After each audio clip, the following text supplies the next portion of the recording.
2부 토론회를 시작을 하겠습니다. 이번 토론회는 이 앞서 발표한 내용에 대한 토론이라기보다는 이 각계각층 전문가들을 모셨습니다. 그래서 각 분야별로 이 6.25 전쟁을 어떻게 기억하고 표상화시켜 왔는가, 그리고 앞으로의 어떤 방향을 좀 모색하는 그런 자리로 만들었습니다. 그리고 이 토론 내용은 이게 이제 실시간 스트리밍으로 이제 중계가 되기 때문에 이 자리에 함께하지 않지만은 많은 어떤 시청자들이 그리고 충북 도민들이 이 우리의 토론 내용을 지켜보고 있다는 점, 그리고 또 유튜브를 통해서 아마 질문이 들어올지도 모르죠. 그래서 재미난 어떤 실험을 처음으로 이제 저희 충북연구원 충북학연구소에서 시도를 하는 것 같습니다. 하여튼 함께 해주셔가지고 거듭 감사드리고요. 먼저 간단한 발표자 토론자 토론자 겸 인사를 나누고 본론에 들어가겠습니다. 그래서 간단하게 소개 겸 일부 발표에 대한 짤막한 좀 소감 정도, 아마 굳이 이제 질문할 것이 있으면 질문해도 좋습니다. 먼저 이제 소개시켜 드릴 분은 충북시민재단 이사장으로 계시고 직접 6.25 전쟁을 경험하고 기억하고 계신 강태재 대표님을 모셨습니다. 박수로 좀 맞이해 주시죠. 한편으로는 이제 이 전환이 일어났을 때 사회가 어떻게 바뀔 수 있는지를 소감 좀 이야기할 수 있는 어떤 기반이 좀 넓어진 측면이 분명히 있는 것 같습니다. 그래서 에너지 전환을 하게 됐을 때는 미세먼지가 이만큼 줄 수 있고, 그 다음에 이제 외신으로 많이 나왔던 게 해변이나 이런 데서 이제 잘 보이지 않았어요. 청주에서 후퇴를 피난을 가라고 한 방송을 한 것이 7월 10일로 알고 있어요. 차량에 이제 전환 마이크를 싣고 어떤 시가지를 돌면서 방송한 게 7월 10일로 알고 있는데, 하나의 어떤 저는 그 당시엔 고향인 보은에 살고 있었는데, 논의할 수 있는 기반이 한편으로 좀 보은에서 영동으로 가는 그 대로상에 긍정적이지만은 않은 게 앞에서 이제 피난민들이 정말 물밀듯이 쏟아져 내려가는 그런 것을 목격을 했어요. 그런데 아시는 것처럼 정부는 피난 가지 말라고 처음에 그랬어요. 그래서 오히려 수복하고 북진하고 있다 이렇게 거짓말하고 이승만과 그 지도부들은 도망을 간 거 아닙니까?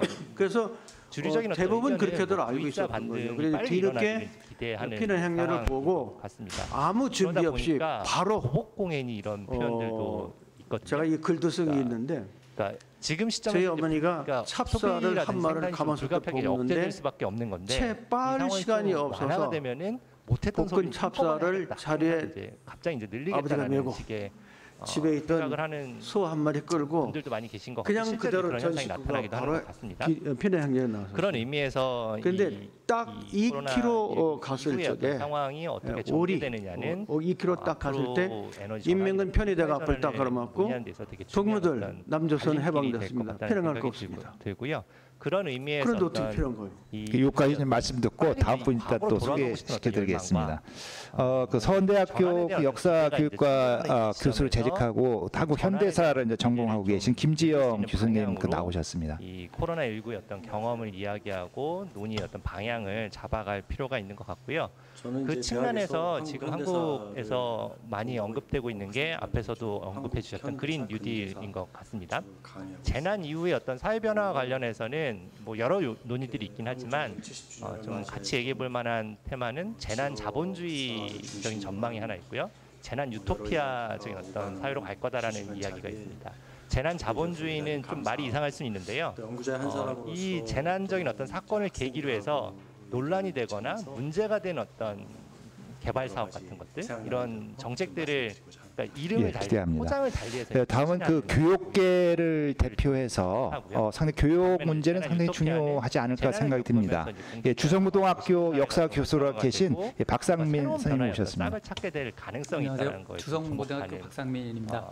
논의인 것 같아요. 저도 실제로 이제 코로나 이후의 상황은 두 가지가 좀 겹쳐져 있는 것 같고요. 교육적인 그런 측면에서 의미에서 그린 뉴딜 같은 경우도 기억이 되고 사실은 여러 가지 교육해야 얘기들이 많이 되는가의 섞여 있는 관점에서 거 좀 발표를 그래서 잘 잘 뜯어보면은 사실은 기존의 어떤 개발과 크게 다르지 않은 성장. 다음 그 언론계를 대표해서 평상시에 좀 약간 좀 진보적인 그 기사를 많이 썼었던 것 같은데 충청 리뷰의 그 박소영 기자님 오셨습니다.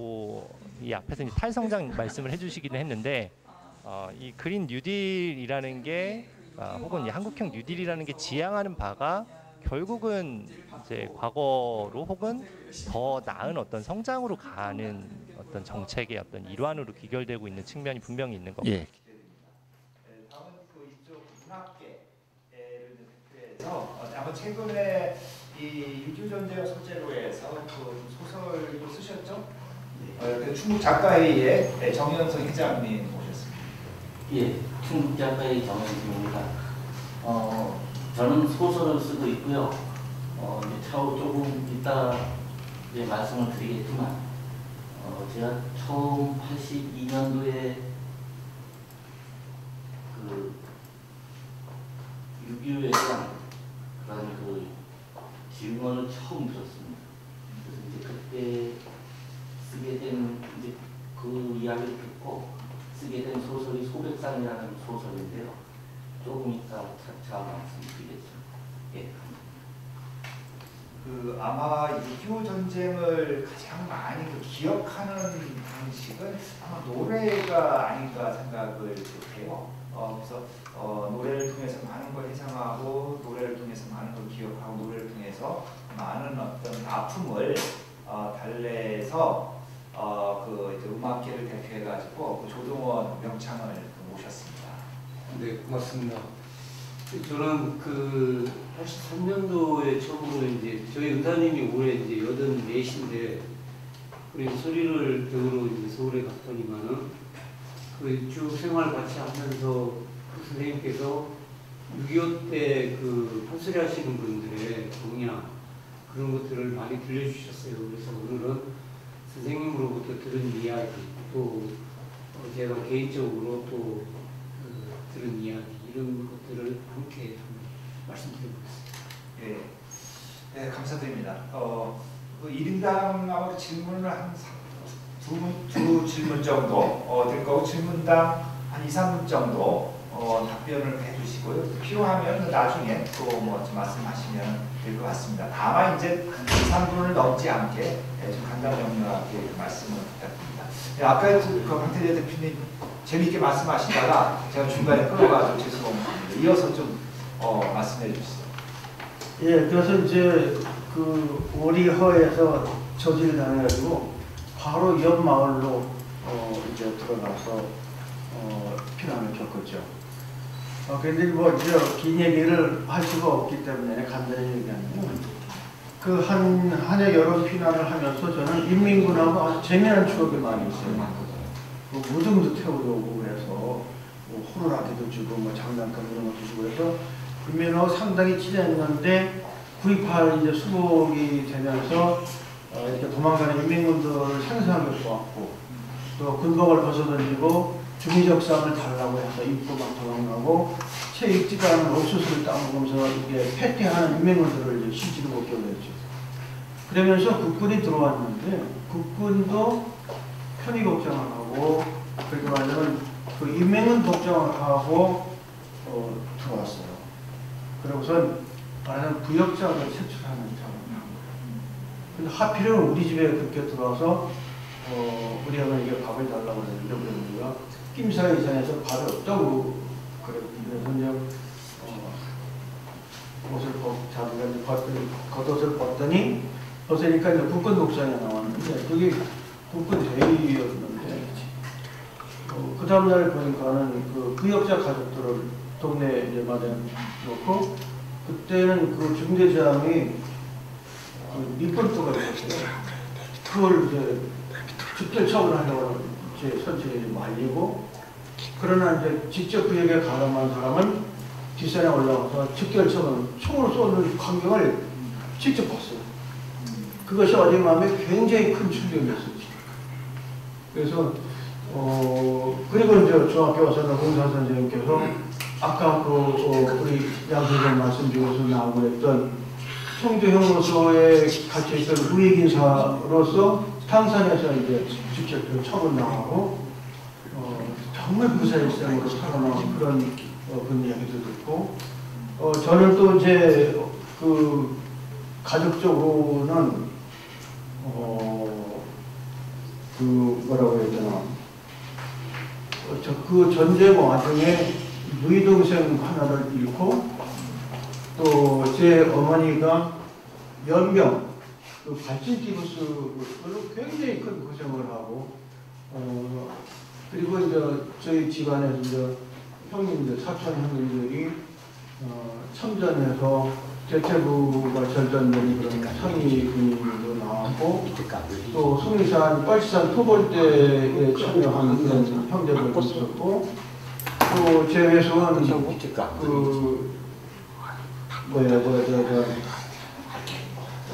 불어연맹으로 이렇게 또 학살되고 그래서 뭐 이쪽 저쪽 뭐 좌우가 없이 그냥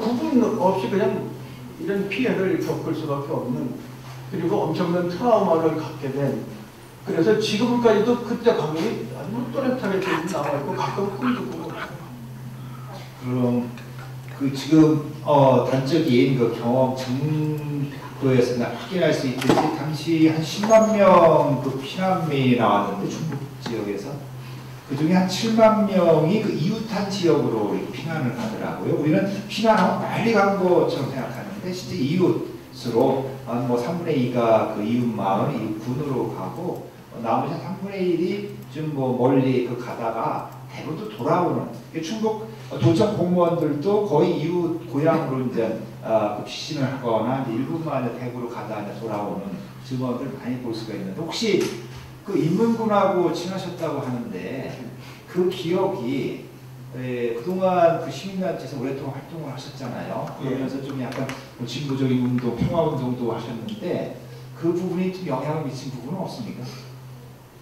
저는 그 초등학교 때부터 중학교 때까지 매년 6월이면 반공국민대회를 나갔습니다. 찌르자 공산党물리치자 1분내로 교실에 전부 그거 써붙이는 것을 제가 전 학급 전교 학교 교실 제가 다 써붙인 장본이라서 지금도 그 구호를 생생히 기억하고 있어요. 반공 모범 소년이었었죠. 그런데 이제 그 후에 여기 역사학자들 나오셨지만은 역사를 공부하고 또 학교에서 가르치지 않은 걸 나중에 사회에서 배워보면서 전쟁의 그 이면에 있었던 엄청난 그런 비극적인 이런 것들을 알고 그러면서 생각이 많이 바뀐 거죠. 전쟁의 그 폭력, 비극을 알면서부터 생각이 많이 바뀐 거죠. 그럼 시민단체, 지금 중국 지역 시민단체에서 이쪽 6.25 전쟁을 좀 더 좀 진보적으로 전향적으로 다룬 일은 있었습니다. 제 기억으로는 시민단체, 시민사회에서는 한국전쟁에 대한 천착은 없었던 걸로 알고 있습니다. 민주화운동 과정에 대한 정리나 그런 쪽의 연구는 있었어도 한국전쟁에 대한 건 없고 일단 민주화운동 세대가 한국전쟁을 모르니까요. 평화운동 연장선상에서 6.25 전쟁은 좀 다른 적도 없고요.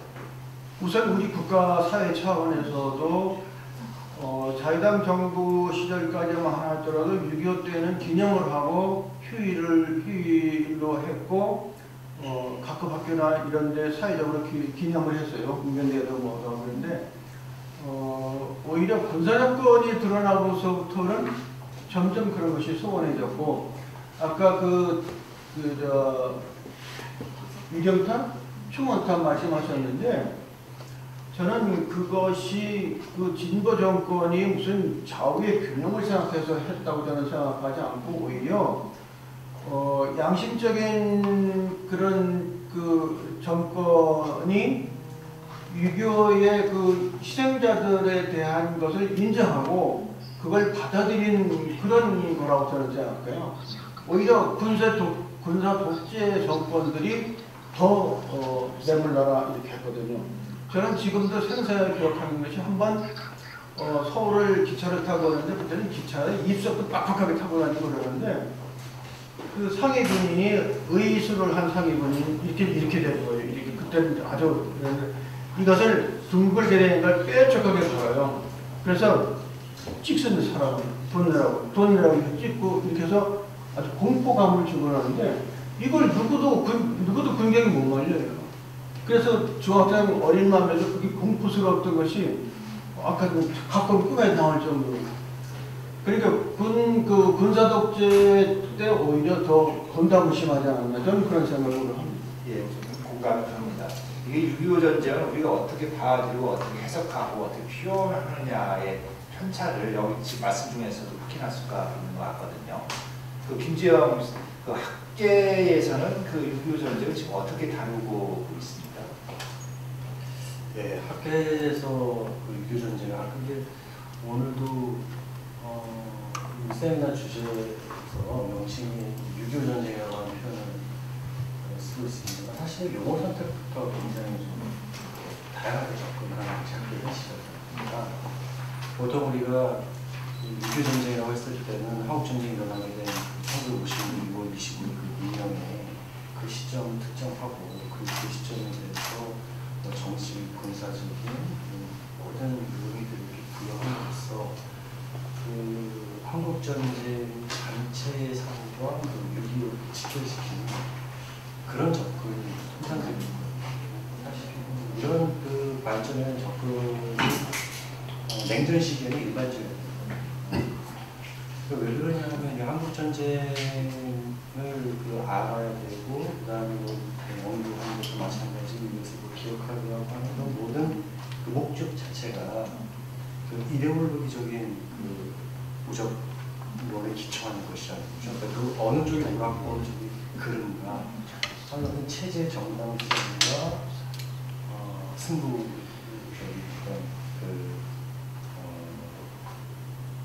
승부를 추구해 나가려고 하는 대결주의적이라고 할까요? 그러한 태도에 기초했기 때문에 그 명칭 자체도 그 6.25라고 하는 명칭을 강하게 부각시키고 해야만 그로 인해서 나타나는 3년간의 모든 전쟁의 참화와 책임, 손해 이런 것들이 이 전쟁에 먼저 부추기에 있고 그것을 정당화시킬 수 있다는 그런 심리 상태가 냉전 시기에는 아주 일반적이었다는 거죠. 8년 이후에는 이런 용어 선택에 있어서도 그냥 과거를 이제 어떻게 부르는가, 어떻게 부르는가, 어떻게 부를 것인가 하는 문제에 대해서 재인식이 시도가 되면서 다양한 용어들이 시도가 됐다고 생각합니다. 그러니까 한국전쟁을 불러야 된다든지 아니면 그냥 뭐라고 해야 된다든지 또 북한에서는 조선전쟁 이런 식으로 부르고 그리고 내부에서 부르는 그런 외교에서 부르는 다양한 의미로 한국전쟁을 부르는 발전도 누가 있다는 거죠. 그러니까 냉전 시기에 우리가 한국전쟁에 대한 이해, 관점, 의미하고 탈냉전 이후에 의미, 그다음에 가치, 기억해야겠고 이런 것들이 상당히 바뀌었다. 학계 논의 같은 경우에는 그런 어떤 변화가 아주 굉장히 뚜렷하다. 그래서 오늘도 나영호 선생님께서 발제를 하실 때 전체의 내용이 사실은 그런 학계의 맥락을 그대로 이렇게 따라하고 있다. 그래서 냉전 시기에 전투 또는 교전 행위 이런 측면도 적절하게 팩트 중심으로 소개해 주셨고 충격적으로 특성을 했습니다.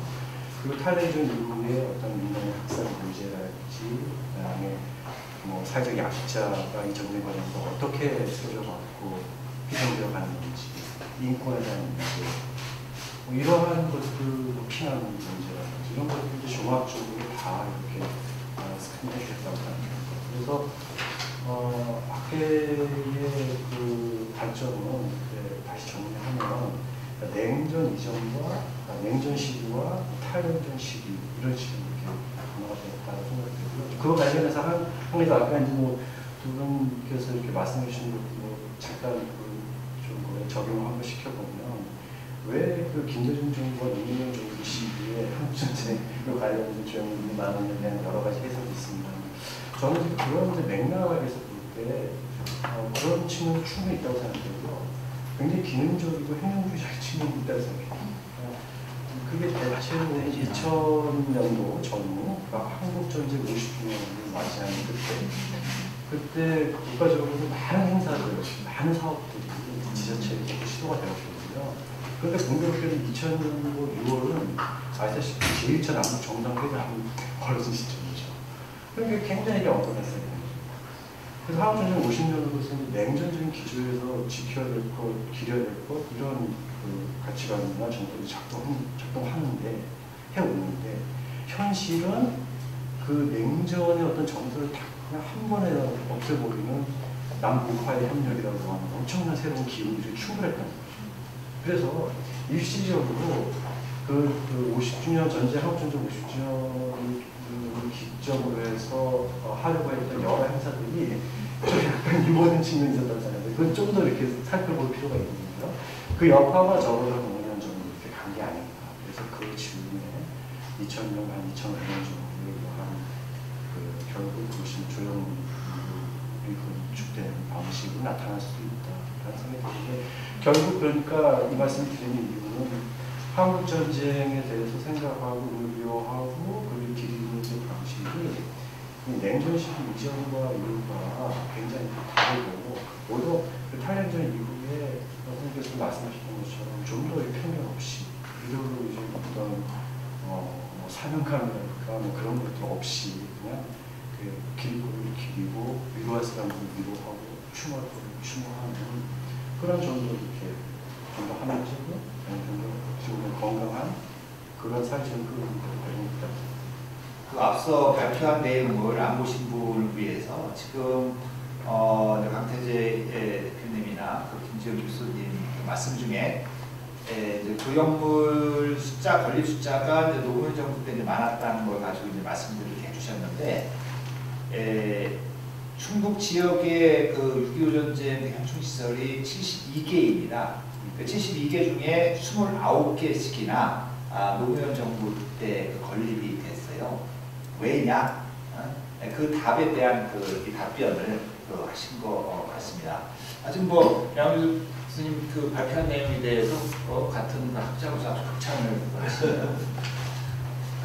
아까 지금 그 발표를 통해 가지고 아직 많은 그 연구 과제가 남겠지만 어느 정도는 좀 충북 지역 한국 전쟁에 대한 좀 살펴볼 수 있는 시간이 됐던 것 같아요. 그래서 앞으로 우리 그 충북 지역 한국 전쟁에 대한 연구가 어떤 방향으로 그리고 어떤 연구가 됐으면 좋겠습니다. 네, 그 부분과 관련해서 제가 이제 하나의 좀 이렇게 저를 깜짝 놀랐는데요. 한국 전쟁과 관련된 이제 학계에 석사논 확인 박사님 한국 전쟁의 테러로 하는 확인 논문들 있잖아요. 제가 그럼 찾아보니까 어제자로 총 483개 됩니다. 그러니까 이게 적지 않은 숫자라고 생각됩니다. 한국 전쟁 주제. 그런데 이 충북 지역을 주제로 해서 다른 한국 전쟁 관련된 연구는 전부합니다. 예를 들면 대전, 부산, 이렇게 큰 도시들뿐만이 아니라 좀 이렇게 작은 도시들도 한국 전쟁과 관련된 여러 확인 논문들, 확인 논문들, 더러 있는 곳으로 확인이 되는데, 희한하게도 충북 지역이 다르고 충북 지역 전체나 아니면 충북 지역에 포함되어 있는 중부 도시가 다르고 그러한 확인 논문이 없다는 점이 상당히 좀 의아하다고 생각이 들었습니다. 그 이유에 대해서는 저도 사실 좀 생각을 해봐야 되겠습니다만, 아까 발표를 들으면서도 저는 이 던주신 질문에 관련해가지고 어떠한 의문이 계속 어떠한 그 생각을 했냐면, 충북 지역에서 한국전쟁에 대한 어떤 그 논의라고 할까요? 다룬다고 하는 것들이 형성이 났을 때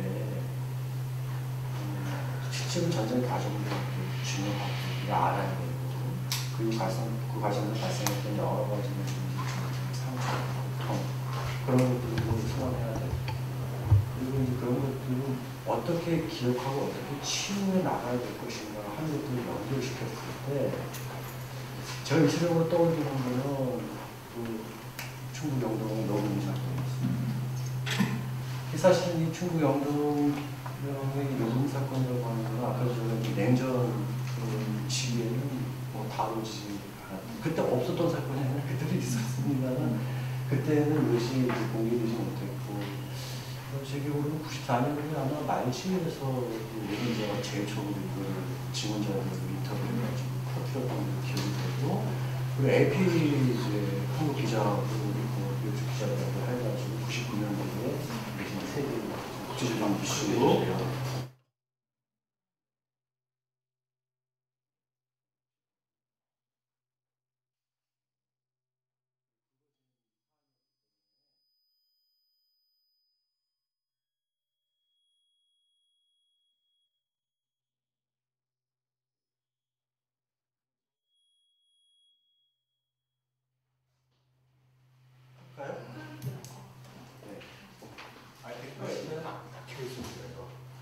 하시는 분만 주세요. 네. 그래서 이 노무현 사건이 한국전쟁, 탈레전 이후에 한국전쟁에 대한 이해, 그다음에 관점, 또 뭐 기업, 분위기 이런 것들을 작동시킬 수 있는 굉장히 적절하고 아주 인상적인 그런 사건이었던 거죠. 그래서 저는 이제 지역의 관점에서 노무현 사건이 제일 떠오르고 그래서 이제 아무래도 이 선택과 집중이라는 측면에서 이 노무현 사건을 매개로 해서 한국전쟁에 대한 탈레전 이후에 한국전쟁에 대한 여러 의미부여를 그걸 좀 응축해서 노무현 사건을 투석함으로써 좀 더 지역에서의 한국전쟁에 대한 연구랄까 아니면 이해랄까 이런 것들을 확장시켜 나갈 필요가 있는 게 아닌가 일차적으로 계산했습니다. 뿐만 아니라 아까 뭐 학위 논문도 없다고 말씀드렸지만 사실은 이 충북 영동의 노무현 사건이 그렇게 많은 사람들이 논의가 되고 어떻게 보면 뭐 영화도 나왔다고 생각되고 작품, 여러 문학 작품도 여러 형상화가 됐는데 사실 노무현 사건을 제대로 다루는 그런 탄탄한 연구 성과는 또 어디 없거든요. 굉장히 역설적인 측면이라고 합니다. 그래서 학계에서 지역적인 관점에서 해나가야 할 어떤 뭐 방향이라고 한다면 1차적으로 많은 사람들에게 알려져 있는 노무현 사건을 좀 더 체계화하고 그리고 탈레전 이후의 여러 관점들을 좀 녹여서 적극적으로 드러내고 또 그 과정에서 한국전쟁을 이해하고 치유에 이르는 그런 작업들을 학교에서부터 좀 더 진중하게 할 필요가 있지 않나 그런 생각입니다. 오랜만에 그 노골리 사건이 좀 소환된 것 같습니다. 11년 전에 노골리 사건이 이제 우리 충북 지역에서도 상당히 큰 이슈였잖아요. 그러다가 이제 기념 사업이 일정한 수준으로 진행되면서 우리도 기억 속에서 사라지고 있는 와중에 그런 지적을 해주신 것 같습니다. 예, 하여튼 지금 저도 이제 아까 발표할 때 저도 모르게 자꾸 한국전쟁이라는 그 용어가 나왔는데 이 포럼을 준비하면서도 내부적으로 아니 그 명칭을 한국전쟁으로 해야 되냐 6.25전쟁으로 해야 되냐 논란이 있었습니다.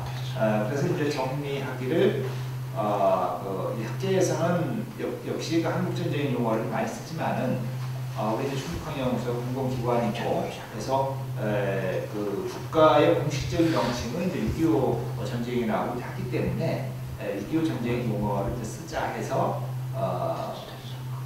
이게 막 지금 혼용되는 것 같지만 기본적인 6.25 전쟁 용어를 쓰고 있습니다.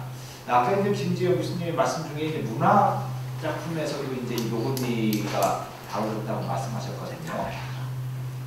그래서 한때는 분단 문학 해가지고 분단 그래서 뭐 6.25 전쟁뿐만 아니라 분단 등 현실을 소재로 한 문학 작품이 다양하게 이게 형성화 됐던 거로 알고 있거든요. 요즘 추세는 어떻습니까, 장현선 장님? 일단 용어 구분 문제거든요. 우리부터 전쟁 문학 이렇게 이야기를 하는데요. 정확하게 말하면 전쟁 문학은 없습니다. 전쟁 문학 당시에는 문학이라는 자체 작품이 나올 수가 없었습니다. 그래서 이제 전후 문학이라는 말을 많이 쓰고요. 전쟁 이후에 전쟁을 소재로 해서 쓰여졌던 문학들을, 그리고 이제 분단 문학은 80년 요 무렵에 이제 또 나오기 시작합니다. 근데 제 생각에는 전후 문학이라고 전체 통틀어서 말하는 게 정확할 것 같습니다. 전쟁을 소재로 한 전쟁, 6.25 전쟁 이후에 나온 작품들. 그렇게. 그리고 이제 지금 그 다음 이야기도 이 질문이 조금 좀 바뀐 것 같긴 한데, 어쨌든 지금 문학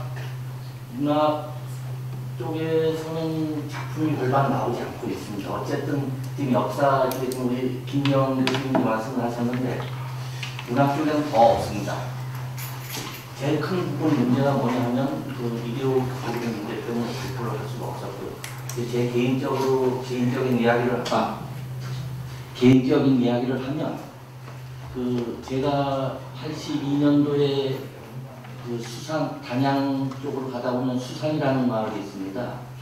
수산 가기 전에 그 동네에서 가마키라고 하거든요. 적곡, 땅이 불따라서 이제 적곡이라고 하는데, 거기 그 동네 현장 조사를 갔었습니다.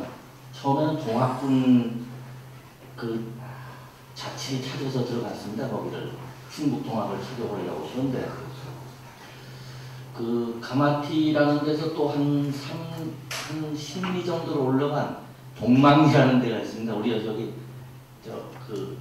영화에도 나온 동막하고는 다른 데입니다. 거기는 지형적으로 어떤 데냐면 일제 때부터 텅스텐 감산을 했습니다. 그래서 텅스텐 뭐에 쓰이시는 분 다들 아시잖아요. 무기를 만드는 데서는. 그래서 어쨌든 동막이라는 마을에 그런 텅스텐이 있었고 하는데 참 이야기가 좀 길어질 것 같은데 짧게 하겠습니다. 어쨌든 그 마을을 찾아 올라갔는데 이야기를 하다 보니까 그때 제가 한 21살, 2살 이 무렵이니까요. 그때 그분은 많았어요. 한 40쯤? 그런데 그분이 어떤 이야기를 하는데 자기 뒤에 살구나무에 사람을 매달아서 죽이고, 그래서 동학군들이 이 양반들을 잡아다 그랬는지 이렇게 처음엔 생각을 했습니다. 그런데 이제 나중에 이야기 듣고 보니까 그 얘기가 아니었었고요. 그 양반이 우모시라는 분인데, 그분 아버지가 텅스텐 광산에서 남로당 간부를 중임을 맡고 있으면서 그 동네 사람들을 다 노동자들, 광산 노동자들을 운동을 시켰습니다. 그래서 그 동네 수산, 청풍, 한수 이쪽 3개 마을에 한 700~800명이 죽습니다. 여기 지금 보면 노건님만 말씀을 하시는데, 요 지금 실제 이 책에 보시면 증원장은 한 2,000명이 됩니다. 그리고 청주 지역에서만 한 4,000명이 학살됐는데, 이제 그건 나중에 이야기하고요. 어쨌든 동막리를 올라갔는데, 이 양반이 9살 때랍니다. 9살 때 자기 아버지가 수산지설에서 군경에 의해서 직결 처분당하는 피를 흘리면서 쓰러지면서 죽는 걸 사람들 틈에서 봤답니다. 그리고 이제 그 아버지 때문에 동네 사람들이 젊은 장성들이, 저희 외할아버지도 1.4.5 때 대구형무소에서 돌아갔습니다. 군경에 이제 잡혀가서. 그런데 어쨌든 그 동네 사람들이 700~800명이 죽었는데요. 살 수 있겠습니까? 그 가족들이 못 살죠. 그러니까 가족들이 다 떠났던 거예요. 그러다가 이제 그때 82년 요 무렵이니까 한 30년 좀 지난 건가요? 잘 계산이 안 되는데, 어쨌든 이제 한 40이 좀 넘어서 몰래 고향을 들어온 겁니다. 그 양반이. 근데 동네에서도 다 알죠, 들어온지. 근데 그냥 내비둡니다. 그리고 어떻게 되겠습니까? 그래서 이제 그 양반 이야기를 듣는데, 아까 이제 우리 강태재 선생님도 자다가 꿈도 막 보신다는데 어쨌든 직접 보신 거지만 이 우 씨는 자기 아버지가 직접 그 총살당하는 걸 보고 사람들 틈에서 9살짜리가 지금도 그 생각이 나면 자다가도 벌떡벌떡 일어난답니다. 그런데 그 이야기를 듣고 제가 썼던 게 대학교 3학년 때 그 원래 제목은 남행이라고 썼습니다. 그래서 이제 나중에 그 소백산으로 제목을 바꿨는데요. 그 소설이거든요. 소재가 된 건 그 소설인데 그 소설을 대학교 3학년 때 쓰고 계속 발표를 못했습니다. 중편 소설인데 왜 그러냐면 뭐 다들 아시겠지만 그때는 뭐 전혀 그런 작품을 문학상이나 뭐 이런 데서 뽑을 수가 없습니다. 뽑아줄 수가 없습니다. 그러다가 그거를 한 10년 정도 묵혀뒀다가 97년도에 저 진주 가을문이라는 데 내서 그게 당선이 됩니다. 그때도 참 어렵게 됐습니다. 그게 막 괄괄고 했었는데 그쪽 진주신문이 워낙 좀 그쪽이 강하고 그쪽 성향이 또 97년도만 해서 조금 이제 뭐 화해 분위기가 일어나고 이럴 때거든요. 그래서 이제 그게 당선이 됐거든요. 당선이 돼서 어쨌든 발표가 됐습니다. 그런 상황이다 보니까 작가들이 거의 뭐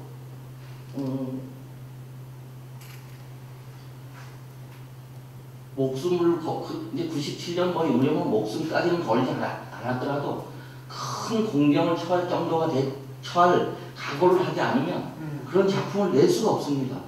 그러니까 뭐 어떻게 작품이 나오겠습니까? 연구 논문도 나올 수가 없는데요.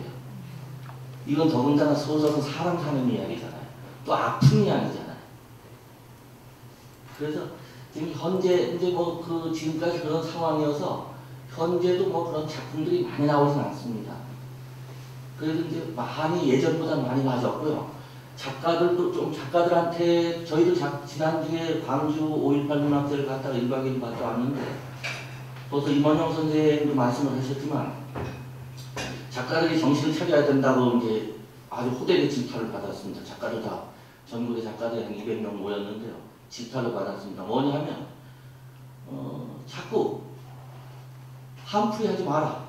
한풀이 하지 말고 정말로 지금 자꾸 그런 지금 6.25 문학도 이렇게 자꾸 한풀이 식으로 해서 어떤 사람을 징벌하고 징치하고 이런 식으로 자꾸 나가다 보니까 자꾸 반목이 서로 생기거든요.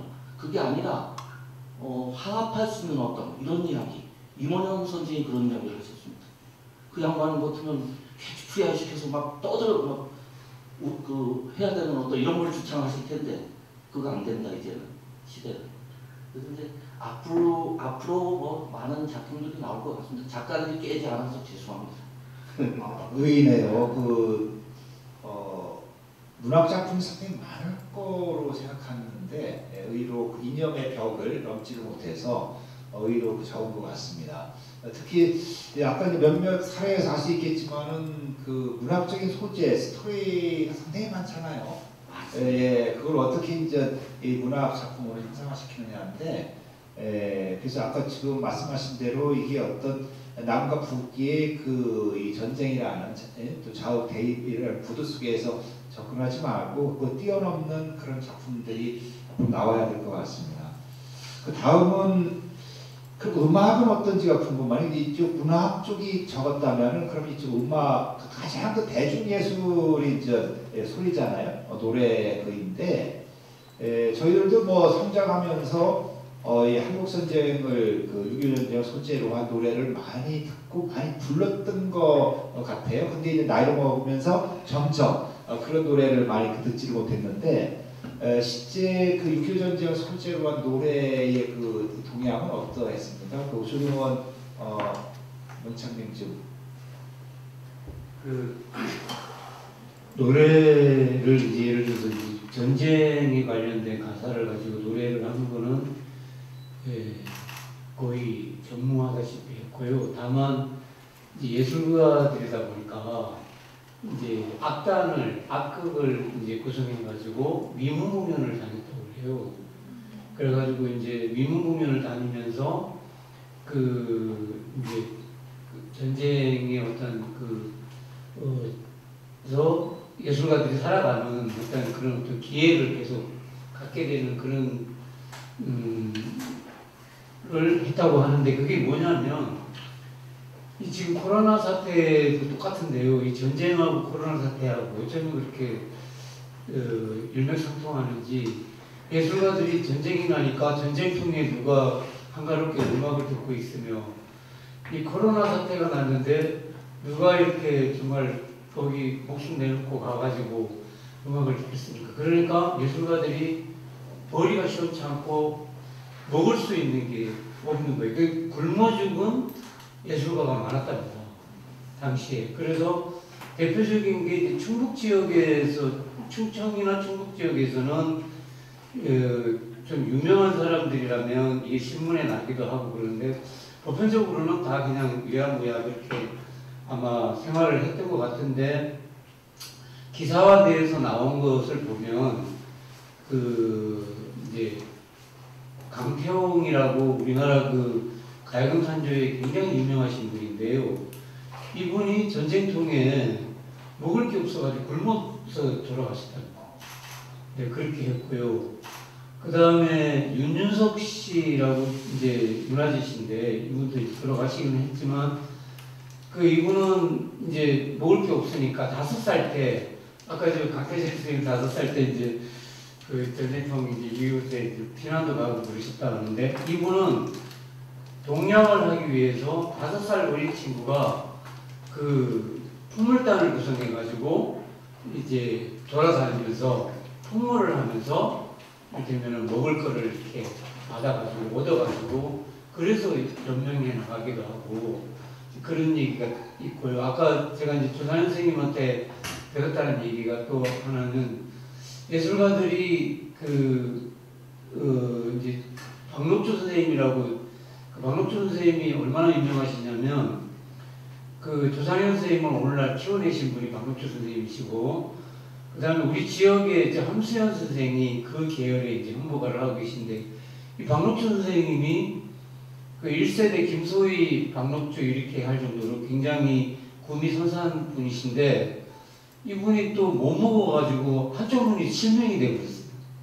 네, 예술가들이 그렇게 궁핍한 생활을 했고요. 그러면서 이제 보통 이민구들한테 막 잡히면 부르주아냐 아니냐를 어떻게 구분할 것 같습니까? 혹시 강태재 선생님 뭘로 구분할 것 같아요?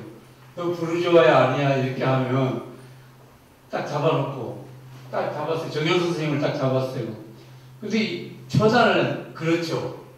손을 보고 손을 보고 이게 근데 쌀밥을 먹어봤느냐? 그게 아닙니다. 손목을 보는다든지 네네네. 그래서 산에서 잡히면 이 손을 먼저 본답니다, 임민군이. 그래서 손을 딱 보고서 이게 이러면 바로 죽습니다, 이제. 근데 그게 이제 우리나라 그렇게 유명한 임방울 선생이 계신데, 쑥대머리로 정말 유명하시잖아요. 임방울 선생님이 몇 번이고 잡혔답니다. 근데 손을 보니까 이게 소리 하시는 분이니까 손이 얼마나 부드럽겠어요. 부르주아하다고 그래갖고 총알도 아깝다고 그래서 죽창으로 이제 찌르려고 하는데, 임방울 선생님이 거기서 소리를 하셨답니다. 쑥대머리를 딱 꺼냈는데 인민군이 너무 감동해가지고 이 사람을 살려야겠다 그래가지고 살려줬다고 그런 일화가 있을 정도로 예술가들이. 근데 이제 제가 거기 빗대가지고 사실 저도 96년도에 이거 이제 사담입니다만은 한번 무면허로 운전하다 걸렸어요. 저쪽에 이제 경부 IC 쪽에서. 그래서 경찰이 와서 잡았는데, 그래서 경찰이 딸기밭으로 이렇게 가더라고요. 그래서 제가 따라가서 그거 아유 잘못했다고. 뭐 하시는 분이냐고 그래서 헛소리 한다고 그러니까 한번 해보라고. 그래 근데 제가 단가 이산조사를 했지만은 딸기 아줌마가 딸기집 아줌마가 듣더니만 이 사람 소리 잘하네. 내줘요 그냥 이렇게 해서 살아난 지금 예술가들이 그리고 이제 그게 이제 몇 번이고 임방울 선생님은 그렇게 해서 이제 위기를 넘겼고, 그리고 이제 부산에 이제 피난을 많이 갔었습니까? 그래서 국립국가공원이 최초로 생긴 곳이 피난 그 부산에서 국립국가공원이 창설이 됐는데 여기서 중요한 게 하나 나오는데요. 여기에서 이제 민속학 하시는 분하고 정악 하시는 분, 공중음악 하시는 분들이 서로 모여가지고 우리가 서로 장르를 구분하지 말고 서로 합쳐가지고 뭔가를 해보자. 그랬는데 그때 의견이 갈리는 바람에 그 유명한 정남희 선생이나 박동진 선생님이 박동실 씨인데 박동실, 그 다음에 안기옥 이런 분들이 다 월북을 했어요. 예. 못하겠다. 이거 도저히 안 맞겠다. 그래서 월북 우리 소리 하시는 분들, 악기 하시는 분들 중에 월북 국악인들이 많습니다.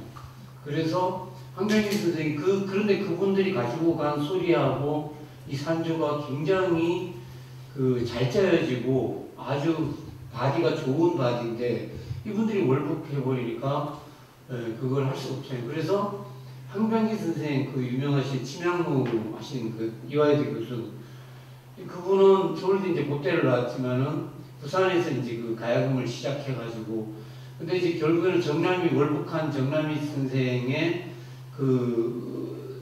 산조를 되살려가지고 오늘날 그 산조를 누가 잘 이어받았냐면 바로 수원대학교의 박현숙 교수입니다.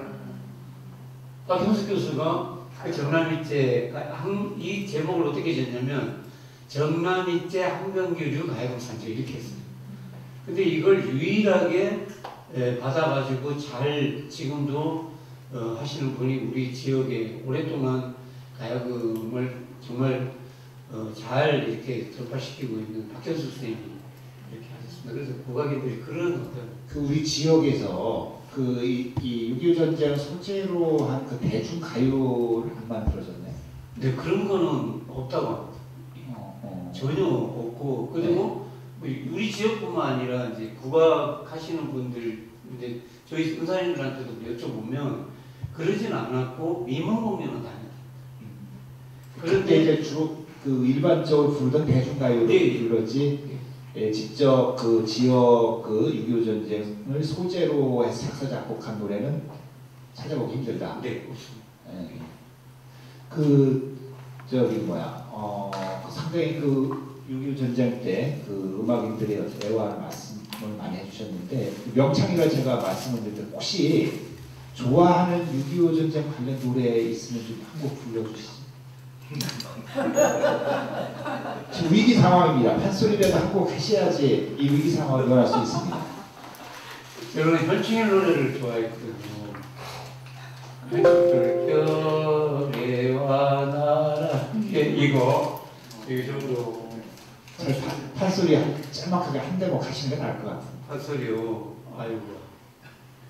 고수가 있어야 됩니다. 아니 그게 아닌데 아무튼 갑자기 그러면 전쟁통에 이제 뭐 이런 저렇게 막 총 맞아 죽고 죽창으로 죽고 한 말씀만 더 드리면 판소리 하시는 분들이 다 똥물 마시고 뭐 피토하고 이랬던 얘기 하잖아요. 근데 그 똥물 마신 거는 사실은 다 거짓말이고요. 근데 왜 똥물을 마셨냐면 이 얘기가 6.25 때 나왔습니다. 6.25 때 인민군으로부터 매를 하도 맞아가지고 몸이 막 굉장히 붓는답니다. 매를 많이 맞으면 몸이 부니까 그때 할머니들이나 동네 어르신들이 재래식 변소에다가 대나무를 갖다 꽂아 놓으면 거기에 맑은 물이 들어간답니다. 그럼 맑은 물이 들어가면 이렇게 맑은 물을 먹으면 붓기가 가라앉았다고. 그래서 바사져 죽고 찢어져 죽고 흉하게 죽고 우습게 죽고 무섭게 눈 빠져 속 빠져 등 터져 오사급사벌사 악사야 죽창에 찔려 죽고 죽어보느라고 죽고 무단히 죽어먹고 그리고 그 유명한 박봉술 선생님 동편제 박봉술 선생님은 여수 반란 사건 때 잡혀가지고 죽기 일보 직전인데 술을 진창 먹고는 일부러 취한 척하고 미친 척해서 살아남았다고 합니다. 예술가들이 창굿도 하고 연기도 할 줄 아니까 실제 토끼처럼 죽음이 딱 앞에 왔는데 연기를 해가지고 살아나셨다는 그런 일화도 유명합니다. 여기서 끊어야 되겠습니다. 이거 한없이 그냥 밤새도록 말씀을 또 하실 것 같아가지고. 그다음에 이제 6.25 전쟁이 어떤 분단의 현실과 어떤 이념, 체제가 다른 어떤 이념 문제를 다루기 때문에 교육 분야에서 상당히 예민한 문제일 수도 있고 그렇거든요. 실제 이쪽 제도권 교육에서 이 교과서의 이 6.25 전쟁은 어떻게 표현되고 있나요? 주성근 박사님인데 올해 지금 고등학교 1학년 아이들이 새로 바뀐 교과서를 쓰기 시작했습니다. 2015 개정교육과정에 따라서 쓰고 있고요. 교과서는 총 8종 이렇게 검정 체제로 8종을 쓰고 있는데 교과서마다 소수는 조금씩 다른 것 같지만 그래도 큰 틀에서 교과서는 검정에 이제 통과하려면 교육과정이라고 하는 그 체제를 따라야 되거든요. 그 교육과정을 보면 이제 교과서가 대충 어떤 방향으로 갈 수 있는지 알 수가 있는데 자료를 좀 조사를 해보니까 일단 현재 교육과정은 단원이 4개로 나누어지는데 그 중에 현대사가 한 단원이고 6.25 전쟁은 이제 광복 이후에 국가가 정부가 성립되는 과정에 대한 이야기 다음 주 6.25 전쟁 언급이 되어 있습니다. 근데 내용이 관련된 내용은 크게 두 부분으로 나뉘어지는 것 같습니다. 하나는 6.25 전쟁과 남북 분단의 고착화라고 이렇게 되어 있는 주제이고요. 또 하나는 현대사 마지막 소주제가 남북 화해 과정을 살펴보고 동아시아 평화를 위해서 공헌할 수 있는 방안을 생각해보자라고 하는 남북 관계에 대한 방안으로 이렇게 연결되어 있어서 큰 흐름이 6.25 전쟁이 어떤 전황에 대한 이야기로 끝나는 것이 아니고 이것이 현재 남북 관계를 개선하고 화해 협력의 길로 나가는 방향에서 이제 교과서가 서술될 수 있도록 이렇게 교육 과정이 짜여져 있고요. 상당히 진보된 내용이네요. 우리 학생 시절에 배웠던 교과서보다 상당히 이게 진전된 것 같습니다. 네, 교과서도 어쨌든 뭐 민주화 진전에 따라서 교육 과정들이 좀 이렇게 개정이 되고 있고 그 민주화 운동의 성과들이 좀 이렇게 반영이 조금씩 되어가는 것 같습니다. 10종으로 나뉘어져 있긴 하지만 어쨌든 전투의 전개 과정이나 전황에 대한 서술, 북한이 남침에서 시작됐다는 사실 뭐 이런 것들은 빠짐없이 다 나오고 있는데 각 출판사의 저자나 어떤 출판사의 특징들이 조금 볼 수 있는 부분들이 있는데요. 예를 들면 최근에는 전쟁을 겪었던 사람들의 이야기를 좀 교과서 속에 전투의 이야기만이 아니라 사람들의 이야기를 실어보자 뭐 이런 흐름들이 좀 있습니다. 그래서 학도병으로 갔던 이유근이라고 하는 학생이 전투에 나서고 거기서 이제 사망에 이르기까지 하는 과정 그리고 그 학생이 남겼던 편지 안타깝고 구구절절한 사연들이 들어있는데 이런 것들을 통해서 어떤 전쟁의 비참함 이런 것들을 좀 보여준다든가 가장 역할을 떠맡아야 했던 어떤 여성들의 이야기 이런 것들 젠더 관점에서 이런 이야기도 좀 들어가 있고요. 정전협정 체결 과정 그리고 이후에 제네바 회담이 결렬이 되면서 이후에 평화체제가 구축되지 못하고 이 휴전 상태, 그러니까 정전 상태에 머무르게 돼서 이 분단의 어떤 고통이 심해진 이런 과정들도 다 나와 있고요.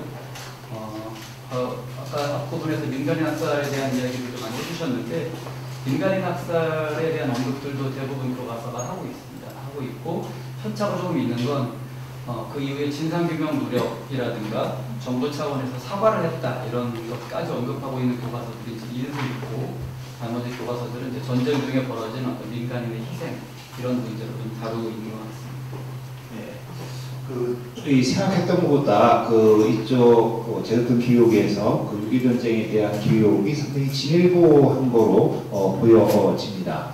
실제 초등학 그러니까 일선 중고등학교에서 초중고등학교에서 어떤 이 충북 지역의 6.25 전쟁을 좀 더 체험하고 그런 교육 프로그램은 진행이 되고 있습니다.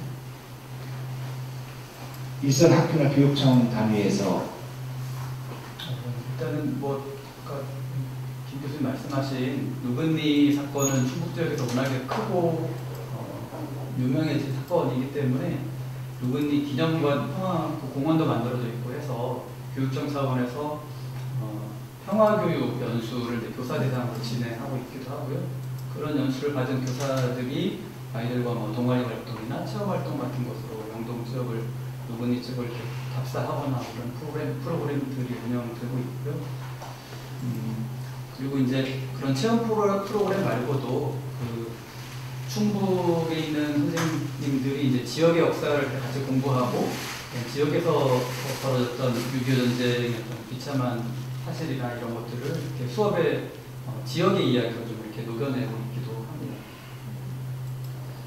그래서 그 교육 문제가 6.25 전쟁을 그 결국 어린 시절에 어떤 의식을 하느냐가 그 이후 이제 성장 과정에서 그리고 나중에 어른이 돼서 역할에 지대한 영향을 미치기 때문에 상당히 중요한 문제인 것 같습니다. 다행히 일선 학교에서 상당히 좀 진일보한 그 교육이 이루어지는 것 같아가지고 상당히 다행인 것 같습니다. 근데 그 사회 차원에서 보면은 이 언론이 굉장히 중요한 것 같거든요. 가장 어떤 뭐 이데올로기 문제도 그렇고, 그다음에 정치 의식의 문제도 그렇고, 어떤 지역 사회 세력의 문제도 그렇고, 이 언론의 그 논지에 그대로 드러나는 것 같거든요. 박소영 기자님, 그 지역 신문 방송에서 6.25 전쟁을 어떻게 다뤄왔다고 생각하시나요? 어떤 문제점이 있고? 그동안에 그 6.25 전쟁 2월 25일이 되면 기획 기사를 써야 되는데 어떤 걸 쓸까 보면 뭐 대체적으로 이제 행사성 기사들은 이런 류였던 것 같아요. 6.25 전쟁 당시에 음식을 먹어보고 그 당시에 뭐 그 어려웠던 상황들을 듣고 뭐 이렇게 한다거나 아니면 뭐 참전 용사들의 뭐 이야기를 듣는다거나 이런 방식이었다면, 요즘의 보도를 보면 그 민간인 학살에 대한 규명, 그리고 민간인 학살에 대한 제대로 된 어떤 그런 대책들, 또 그런 것들에 대한 집중 보도들이 이루어지고 있다는 것을 볼 수 있고요.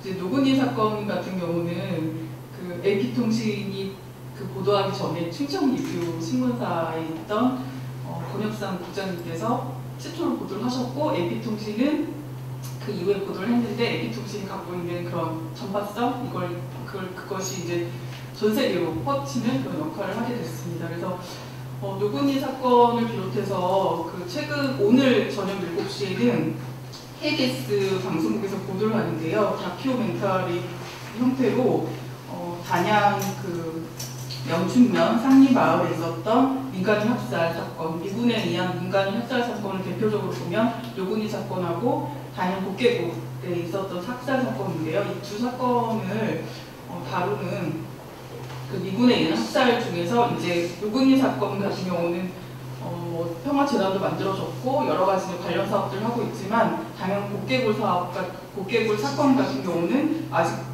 밝혀져야 될 일들도 많고 또 조명돼야 될 많은 부분들이 있습니다. 그래서 이런 부분들을 그 다큐멘터리 형태로 보도를 하게 되고요.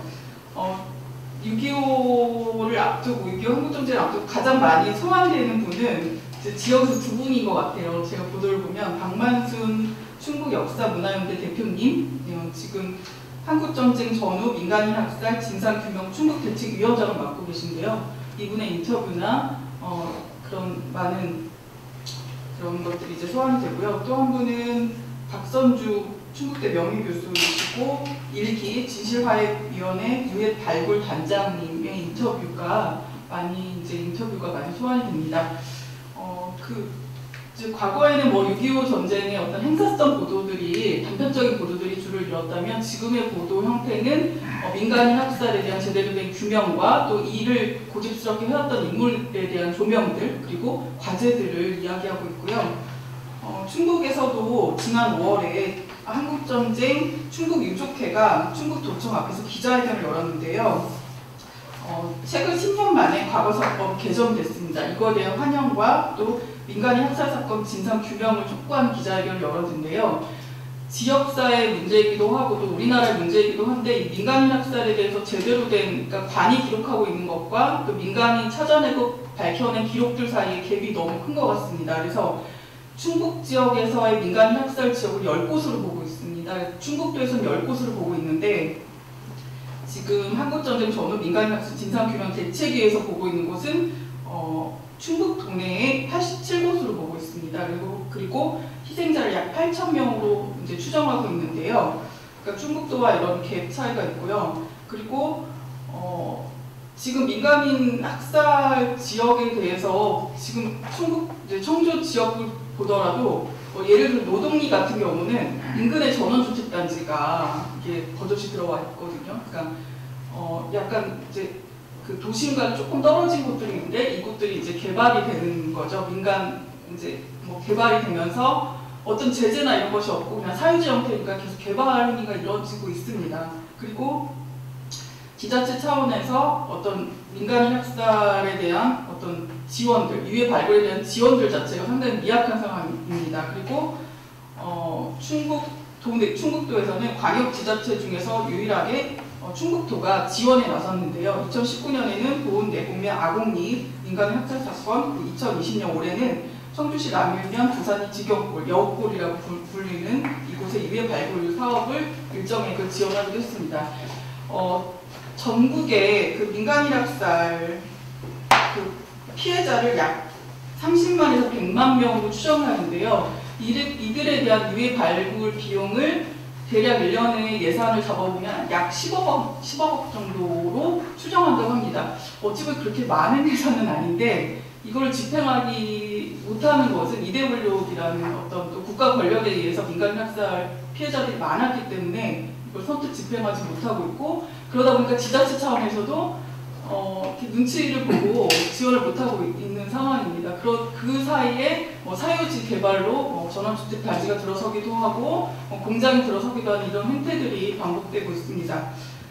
6.25 전사자 유해도 약 14만 구의 이제 그렇게 전사자 유해를 추정하는데 물론 그러나 6.25 전사자 같은 경우는 유가족 은행이 만들어져 있고 유가족들에 대한 어떤 그 데이터들이 국가 차원에서 이제 기록이 되고 있고 전담 기구가 만들어져 있습니다. 반면에 민간인 학살 피해자에 대한 지원과 어떤 이렇게 다 알고 있지만 제대로 안 되고 있는 것 같고요. 그 노근이 사건이 이제 정말 그 유족들이 밝혀낸 것이잖아요. 그래서 정은용이라는 그 생존자 1세대 분이 그 소설을 남기셨고 또 그 아들이 지금 이사장을 맡고 있는데요.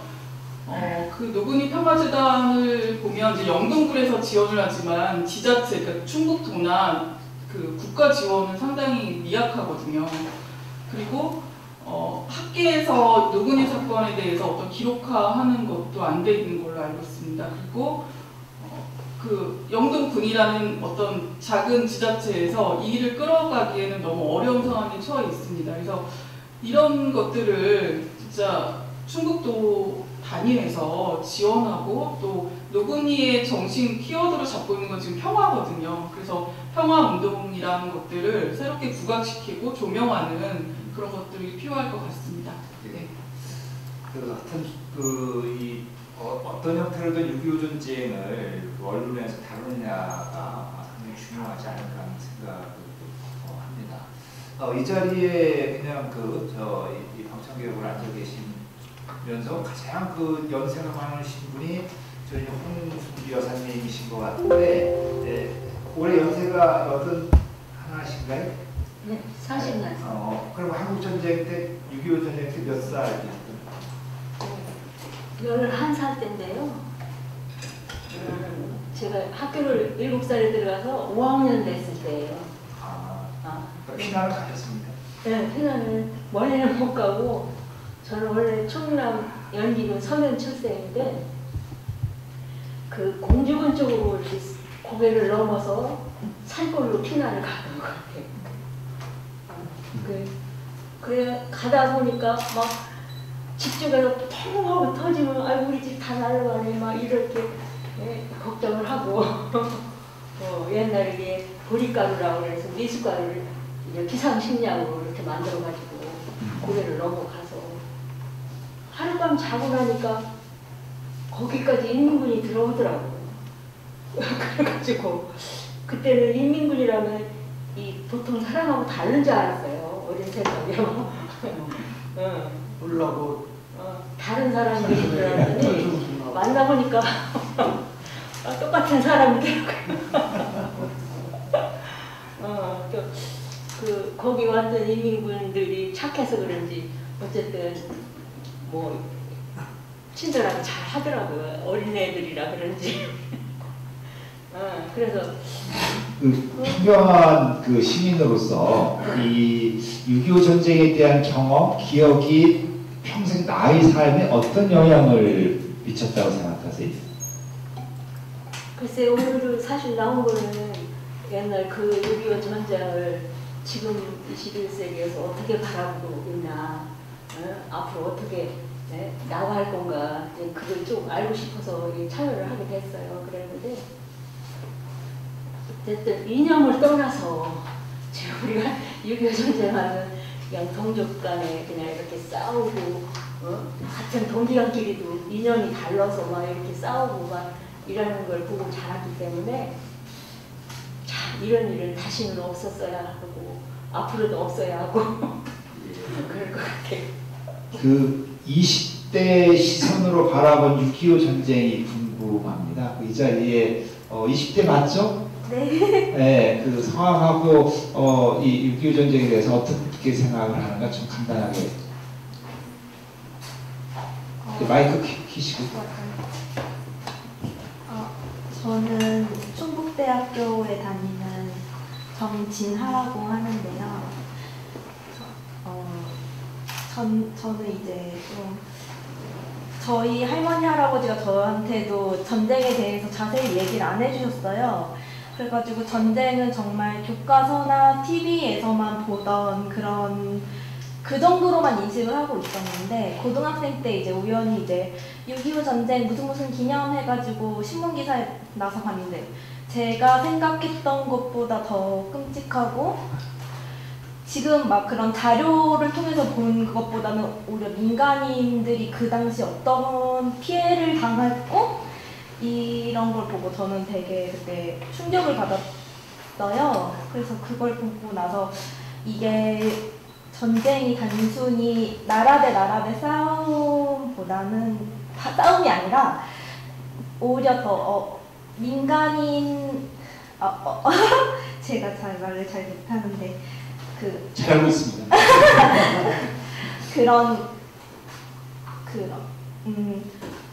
그런 국가 간의 그냥 알력 다툼보다는 저는 그런 민간인 소수자들에 대해서 관심을 많이 가지게 되더라고요. 그래서 보면서 전쟁은 정말 끔찍하고 더 이상 일어나지 않았으면 좋겠고, 근데 이게 분명 더 큰 세력에 의해서 전쟁이 벌어지는 건데 왜 더 힘없는 약자들이 이러한 큰 피해를 입는지에 대해서 저 되게 생각이 많이 들더라고요.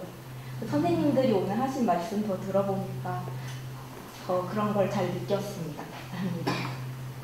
짤막한 얘기지만은 그 20대가 6.25 전쟁을 어떻게 바라보는가를 충분히 그 암시를 해주는 것 같습니다.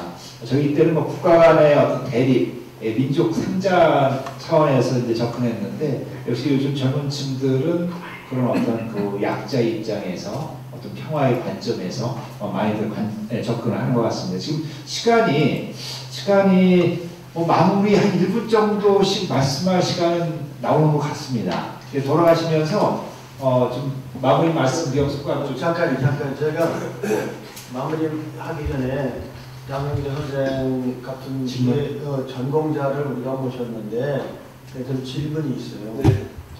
아까 우리 김재영 교수께서 중국에는 6.25 전쟁, 한국전쟁 소재화한 논문이 없다고 마무리 말씀하시면서 각자 좀 질문을 하셔서 뭐라는 나중에 답변을 좀 부탁드립니다. 그렇게 이제 하셨는데, 문학 작품도 사실은 그렇고 어떤 연구 성과 이게 없는데, 제가 이제 궁금해서 여쭤보는 건 한국전쟁이라든가 분단 문제나 이런 거에 대해서 저술도 많이 쓰시고 그랬잖아요. 그게 이제 최고 전문가 입장에서 볼 적에 아까 이제 물론 충북 지역에서의 전쟁 상황을 말씀하셨지만, 전체적인 한국전쟁 상황에서 볼 적에 충북 지역에서는 전쟁이 그렇게 격심하게 일어나지 않은 건 아닌가, 다른 지역에 비해서. 그런 생각이 좀 드는데 어떻게 보시나요? 네, 시간 되가요. 김정희 있습니다. 저 이제 한국 현대사 한 사람으로서 이러한 한국 전쟁과 같은 한국 역사를 통틀어서 아니 뭐 한국 역사를 통틀어서 가장 그 참혹한 비극 아닙니까? 이러한 비극이 다시 덮이지 않기 위해서 역사학자들이 어떻게 한국 전쟁에 대해서 연구를 필요할 것인가 그런 것들을 생각하게 됩니다. 아시다시피 우리가 분단이라고 부르는 분단 구조에 대해서는 45년 해방과 동시에 분단도 있었고 48년도 남북 두 개의 정부 수립 과정에서도 그것도 2차 분단이라고 할 수가 있고 우리가 늘 얘기하는 분단의 그 실체적인 그 힘은 바로 한국 전쟁 끝에 체결된 그 휴전협정, 정전협정이죠. 1953년 7월 27일 체결된 이 정전협정에 의해서 지금 이 분단 그 구조가 집행되는 것이거든요. 그러니까 분단이라고 하는 것이 이게 막연하고 추상적인 것이 아니라 그 힘의 근원이 바로 이 1953년 한국전쟁을 일단 미봉하면서 체결된 이른바 정전협정문에 의해서 나오게 되는 거 아닙니까? 그런 걸 생각할 때 한국전쟁을 우리가 뭐 극복한다라고 하는 의미는 바로 이 정전협정을 실질적으로 이제 폐기를 하고 그것을 대체할 이제 뭐 평화협정 또는 뭐 평화관리 체제를 보증하는 그 국제협약과 같은 것들이 필요한 것이거든요. 그래서 이것은 이 한국 전쟁을 우리가 극복하지 물론 우리 마음속에도 한국 분단이 있고 우리 생각 속에도 있고 다 이런 것들이 있지만 그 근저에서 나오는 이 분단 체제를 극복하는 그 길은 바로 이 정전협정을 실질적으로 대체할 만한 그 평화체제의 구축인데 그것을 위해서는 남과 북의 긴밀한 그 소통과 화해 협력도 중요할 뿐만 아니라 이 정전협정에 직접 서명한 그 서명 당사국들이 있습니다.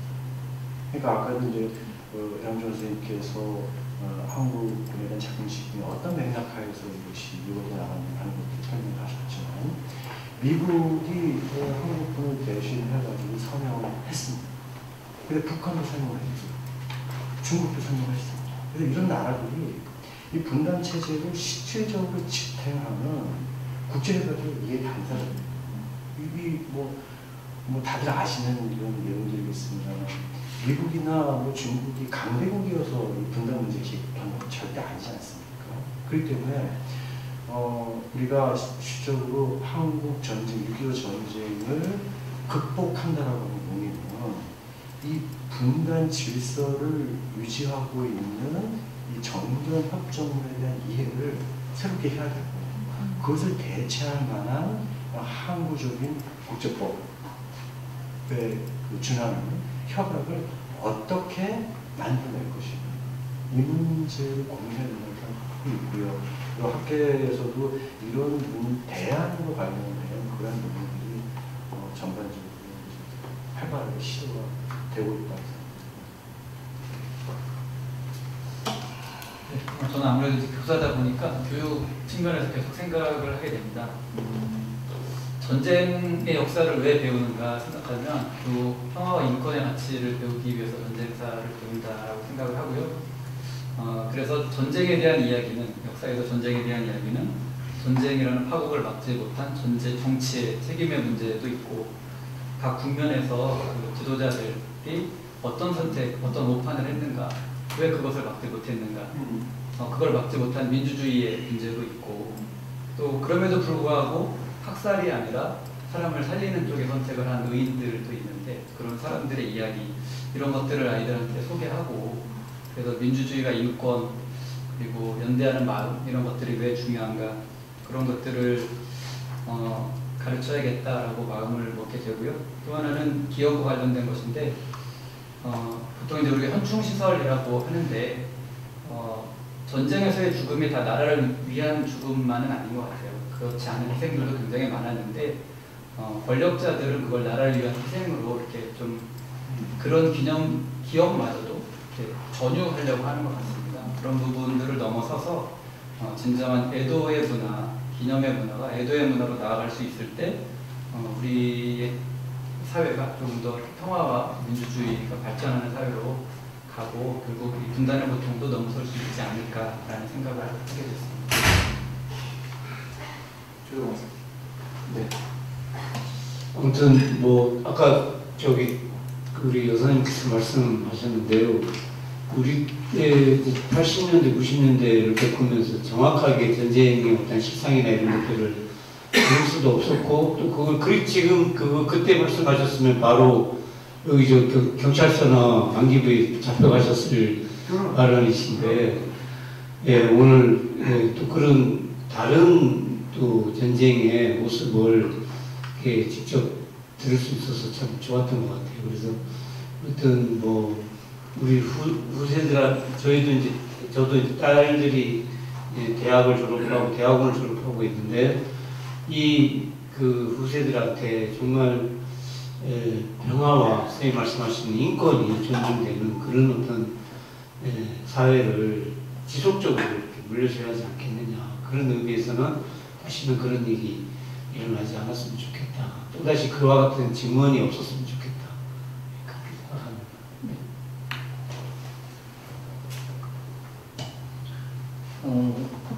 저는 어쨌든 그 82년 이후에 계속 그 필드업을 다니면서 수없이 많은 사례를 봤거든요.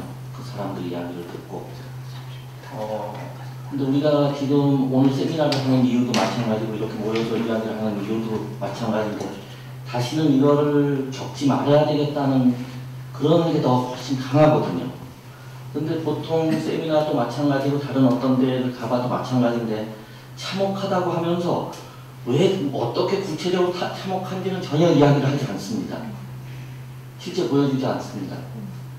그래서 저는 이제 그 현장에서 그 사람들 쭉 만나면서 또 실제 발굴 현장 뭐 이런 데를 보면서 사실 오늘 사진을 좀 보여드리려고 가지고 왔어요. 일부분인데 분석골에서 한 건데 사진 한 컷만 갖고도 1시간 이상 이야기해도 더 할 수 있습니다.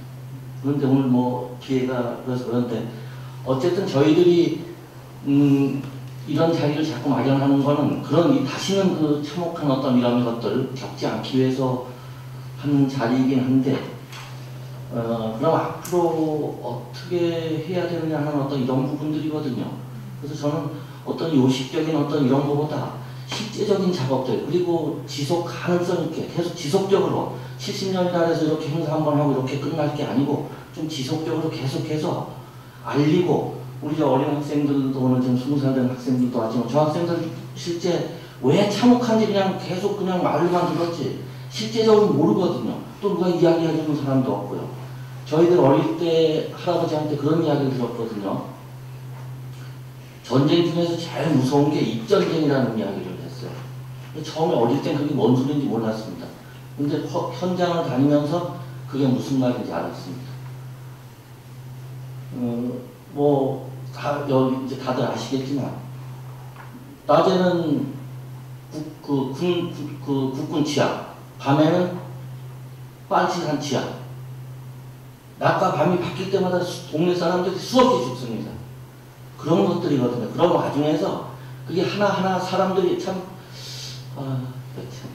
저기 시간 저기 하니까 그냥 정리를 하겠습니다. 예, 어쨌든 조금 더 실제적이고 사실적인 어떤 이런 거를 우리 후세 학생들한테나 후세 사람들한테 자꾸 알려줘서 다시는 한 개인이든 어쨌든 그런 억울한 죽음이 없는 세상 이런 세상이 좀 왔으면 좋겠습니다. 네. 방금 전에 정연성 그 회장님이 당시 그 현장 기억이 떠올라가지고 울컥하셨던 것 같습니다. 저도 충북대학교에 이제 전사자들 또 이제 민간 학살자들의 어떤 유해 발굴이 좀 잠시 보관돼 있었던 적이 있었는데요. 거기서 본 사진들 보면 이제 민간 학살의 피해자들이 주로 어린이와 여성들도 많이 있었잖아요. 보일살 한 대 준다고 해서 가져가서 이제 그런 학살을 당했는데 이제 거기서 발견되는 그런 장난감들이나 뭐 방울, 뭐 신발, 뭐 이런 거 보면서 진짜 말씀해 주셔서 기억이 떠오르는데 지금의 그런 되게 불완전하다는 생각이 들어요. 이제 진실화의 위원회가 이제 2기 활동을 시작을 하거든요. 2009년도에 1기 활동을 시작했는데 정권이 바뀌면서 이제 중단되다시피 했고 다시 2기 활동이 시작이 되는데 여기서도 해결될 것이 상당히 많이 있어요. 물론 언제 해결이 될지는 잘 모르겠습니다. 일단 뭐 보상에 대한 문제도 있을 수 있고요. 그리고 뭐 조사권에 대한 어떤 그런 독립성에 대한 문제도 있고 또 과거사재단에 대한 지원에 대한 문제도 있고 또 이제 국가 권력에 의한 학살이기 때문에 이거를 인정하는 거가 상당히 어렵잖아요. 지도부 이제 그런 국가 권력의 입장에서는 그렇고 그러나 우리가 이걸 언제까지 그냥 6.25를 되게 표상적으로 기억하잖아요. 아 전쟁. 제가 어릴 때만 해도 뭐 진짜 멸공통일 뭐 이런 노래 부르면서 제 마지막 세대일 것 같은데 그것도 보고 막 그 비디오 선전물 봤던 세대인데 지금의 아이들이 전쟁을 기억하는 게 점점 희미해지지 않을까 이런 생각도 들고요. 노근희 평화재단을 보더라도 지금 그 모든 운동을 하고 있는 이들은 이제 유족과 그 2세대거든요. 2세대들도 지금 나이가 되게 많이 드셨어요. 근데 2세대가 돌아가면 거기를 누가 이끌까? 그럼 지자체에서 이끌면 그만큼의 또 성과를 낼까? 진정성을 갖게 될까? 이런 의문들이 들거든요. 그러니까 우리가 좀 지원하고 우리 지역에서 좀 해야 될 일들을 하는 작업들이 필요하다는 생각이 들고 저도 반성이 많이 되고요. 그래서 개인의 역사마다 이제 되게 강세전 선생님 같이 이제 정말 대도 선생님처럼 막 전쟁을 되게 완전히 관통한 세대가 있고 저처럼 그냥 들었던 세대가 있고 그 다음 세대가 있는데 우리가 좀 더 그 전쟁이라는 그 이데올로기에 뭐 어떤 그냥 뭘 만들고 뭐 이렇게 그런 형식의 행사가 아니라 정말 기억을 재생산하고 또 그 후세대에게 전해줄 수 있는 그런 다양한 방식들을 고민해야 되지 않을까 이런 생각이 들었습니다. 저도 기록하는 데 힘쓰는 역할을 하도록 하겠습니다. 네, 감사합니다. 오늘 좋은 발표를 해주시고 지금 그 6분의 그 토론 내용은 어떤 면에서는 우리 충북 지역에서 6.25 전쟁에 대한 집단 기억, 집단 지성을 대변한다고 해도 과언이 아닙니다.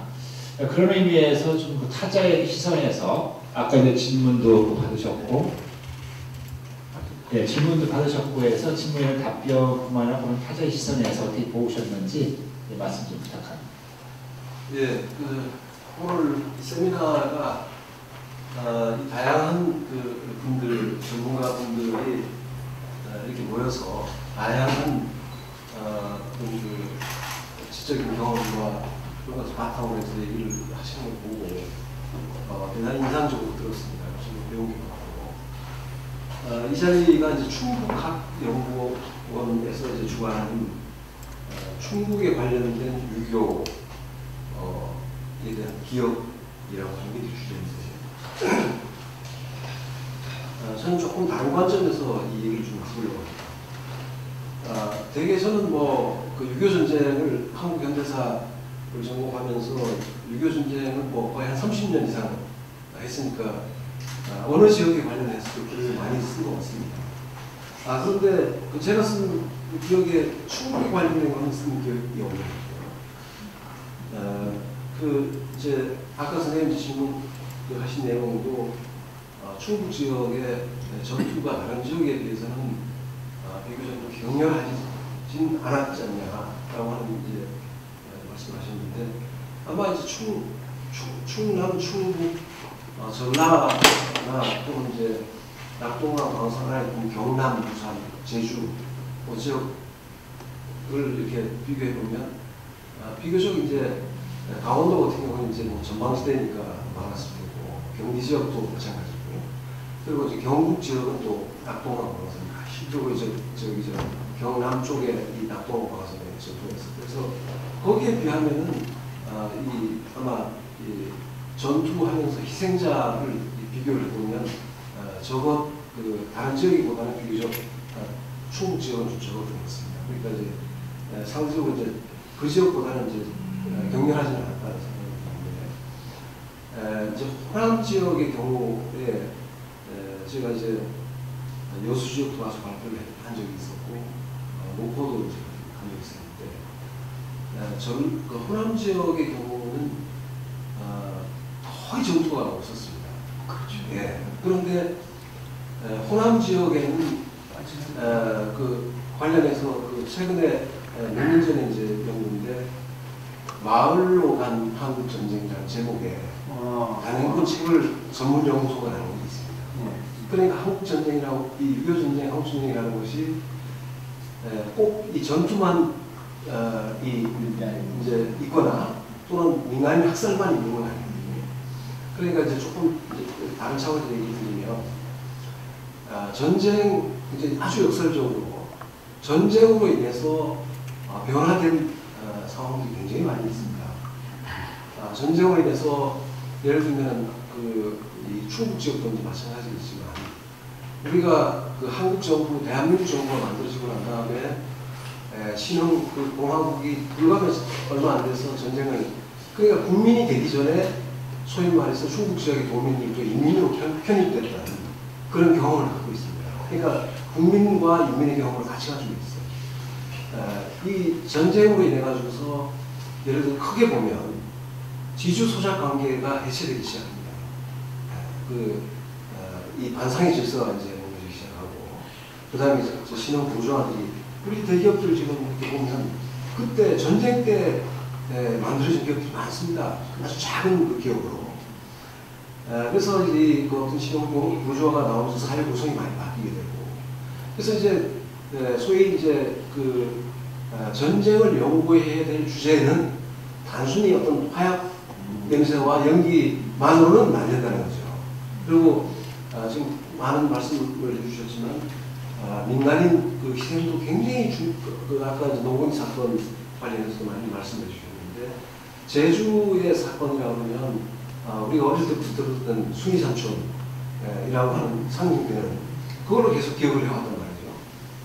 그래서 이제 노건이 사건도 노건이 사건이 이 어떤 사회 이슈화 되면서 연구자분들 현대사를 전공하는 연구자들 제가 이제 국사편찬위원회에 현대사 관련 연구 실적을 10년간 거를 그 연구 휴보라는 게 있어요. 그걸 다 발췌해서 봤더니 거의 40%가 넘습니다. 민간인 희생 사건이 한 것이 그게 노건이 사건이 발달돼서 이제 그랬는데 그런데 정작 노건이 사건에 관한 전문서는 없어요. 전문 연구자는 정원용 씨 그때 우리 아픔을 아는가라고 책이 나오면서 이제 세상에 알려지게 되고 AB 통이나 말씀하신 여러분들께서 이제 관심을 가졌는데 그래서 제가 하고 싶은 말씀은 이 충북학 연구원이라고 하는 그야말로 아주 훌륭한 이런 연구 이 재단이 사단인가요? 네, 재단이 있기 때문에 여기에서 어떤 이 충북학이라고 하는 차원에서 단순히 그냥 전쟁에서의 물론 이제 민간인 희생에 관련된 연구도 심화시키고 새로 밝혀야 될 일도 밝혀야 되고 이제 뭐 여러 가지 이 전쟁과 관련된 것들을 사실 복원이나 역사적인 정리를 해야 되는 거 있지만 이 전쟁에서의 아주 그야말로 우리가 살고 있는 당시의 모습, 우리 사회 구성의 문제들 이런 것들을 주제를 발굴해서 연구를 해야 된다. 그래서 아까 저는 학위 논문이 나오는 게 없다고 아까 선생님이 말씀하셨는데 석사, 박사 논문은 대단히 중요하거든요. 이게 관심을 불러일으킬 수도 있고 주제를 그 석사 과정이나 박사 과정에 그 집중된 그 기간 동안에 자료 발굴을 하고 논문을 쓰고 하는 그런 과정이기 때문에 굉장히 중요한 일인데 아마 이제 소장님께서 이제 그런 역할을 좀 잘 이렇게 연구를 할 수 있도록 이렇게 이번 계기에 좀 해주셨으면 좋겠고 하여간 제가 보기에는 다른 지역에 비해서 그 충북 지역은 6.25 전쟁에 대한 연구는 굉장히 초보적이다. 거의 없는 거 아닙니다. 거의 한국 전쟁 관련해서 이렇게 뽑아가지고 보면 김양식선이 쓴 글이 거의 유일한 겁니다. 네. 거의 유일한 글이고. 그래서 이제 다양한 주제로 다양한 연구자가 접근해서 연구할 수 있는 기초적인, 아까 다 여러분께서 말씀하신 그런 내용들이지만 그런 내용들을 잘 담을 수 있도록 지역사회 입장에서의 연구가 기초적인 연구가 되어야 된다. 뭐 질문이 있으신 것 같은데 딱 질문 받고 질문 나머지는 걸 하죠. 질문하고 이제 다른 분들 다 변호사가 말씀하셨기 때문에 저는 좀 준비한 게 아까 말씀을 못 드렸어요. 제 기억력이 하다가 시간이 나가지고 우선 그 충북강연구소 측에 부탁드리고 싶은 것이 방금도 말씀처럼 충북에서 한국전쟁에 대한 연구가 거의 없다는 그 뼈아픈 지적인데 제가 이제 알고 있는 것이 2005년도인가 이재표가 춘천인구 기재할 적인가 싶은데 6.25 관련해서 뭐 기사 쓸 때 나한테 묻고 한 적이 있었어요. 그래서 그걸 다시 찾아보고 이렇게 했는데 6.25 때 이제 충북지사 이광지사인데 이광지사와 그 충북 도의 이제 간부들이 처음에 옥천으로 피난을 가요. 옥천 여관을 하나 잡아가지고 하고 있다가 대구를 거쳐서 부산으로 가서 부민관이라는 곳에 이제 임시 도청을 차려놓고 충북도민들에게 도민증도 발행하고 뭐 하여튼 그 전시 업무를 하죠. 근데 그 후에 그게 어떻게 이제 다 됐는지 그런 걸 좀 따져볼 필요도 있고 또 수복 후에 이제 51년도 되면 유엔에서 민사원조처 CAC라고 해가지고 그래서 이제 민간들에게 이제 의식주 관련해서 이렇게 이제 지원해주고 그런 걸 하거든요. 그때 이제 화딩 중령이라고 충북적하고 인연이 많은 그런 미군이 있었는데 그래서 그런 인연으로 인해서 우리 지역에 이제 영어가 가능했던 당시 이제 그 지식인들이 그 통역으로 해서 그 미군 27년대를 따라서 그 압록강까지 가거든. 갔다 오고 또 와서 그 CAC 활동도 하고 그래서 그 화딩 중령이 나중에 주한미군 사령관까지 해요. 그런 거를 그 소설로 만들어낼 수도 있고 우리가 또 자료로 만들 필요가 있겠다는 생각을 하고 거기에 관련된 인물들도 또 있는다고 생각하겠습니다. 이제 앞에서 이제 여러 선생님들 말씀하셨는데 제가 이제 어린 학생도 있고 또 여성분들도 계시고 그래서 사실 아까 얘기를 안 했는데 전쟁 범죄와 관련해서 우리가 이야기 안 할 수가 없습니다.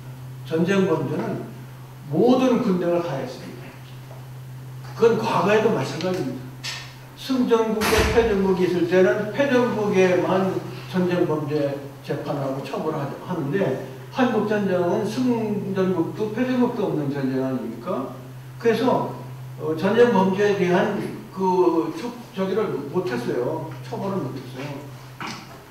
근데 무슨 범죄가 있었다까지 다 이야기는 안 하지만 아직까지도 덮고 있는 전쟁 범죄가 있습니다. 한국군 위안부 문제를 아직도 지금 덮고 있거든요.